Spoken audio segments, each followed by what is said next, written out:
Gonna be honest here, once I saw Kagama Ai and Miki Shinichiro, two golden VAs for the show, I knew I had to immediately check it out. So I'm hoping for some good things from this show to come in the future.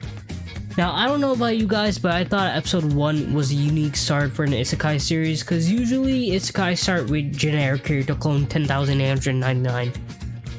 And of course, with the one and only legend Truck-kun isekaiing them. Now, I'm not trying to say all isekai shows are like this. Some have different settings and different build-ups.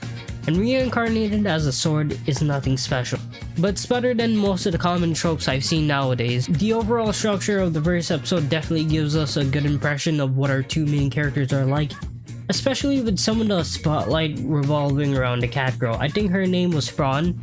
They focus on her resolve to become stronger and to be able to break free from becoming a slave, so she could be able to evolve and accomplish what past members of her race couldn't. Then we have the perspective of the sword guy. I thought his scenes were pretty interesting, with him traveling through the entire plains of the area he's in, learning how to get stronger by learning that he has to shatter the crystals of the monsters. They go off with him starting small and then drastically going for higher level monsters once he becomes stronger and gets the hang of it. Personally, I thought it was a fun concept. At the same time though, it's a cliche often seen with these fantasies and isekais. The episode really takes an interesting turn though once he enters this forest and gets stuck there for over a month when his powers are being drained and he can't do anything about it. Albeit it was kinda obvious who would pull him out though, but I still like the whole quote-unquote chosen one can only pull out Excalibur trope they slipped in. The best part about this episode, as I mentioned briefly earlier, is the development they gave to Fran. During the scene where the bear monster attacks him, it's a really convenient time for both her and the sword. I love the moment of growth they gave Fran even before her becoming the wielder for the sword.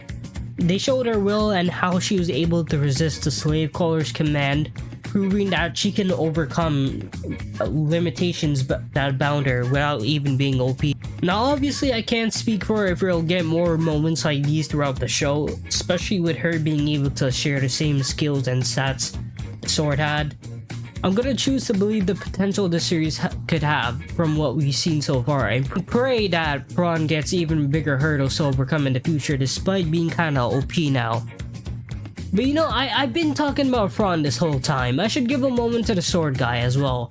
Fran named him Shisho or Sensei, but I couldn't take a name like that seriously. So I'm just gonna call him Mickey. I'm not too sure if we're gonna get a lot of development for Mickey opposed to Fran, since it kinda seems like he's almost maxed out his stats anyway. Somewhere deep down though, I believe a really strong boss monster will show up eventually, and it gives us a moment where both of them have to overcome and evolve past their OP abilities they currently attain now. So I'm expecting a fair share of struggle from Mickey as well.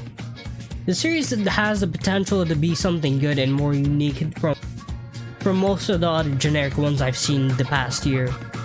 I'm really hoping it does not disappoint.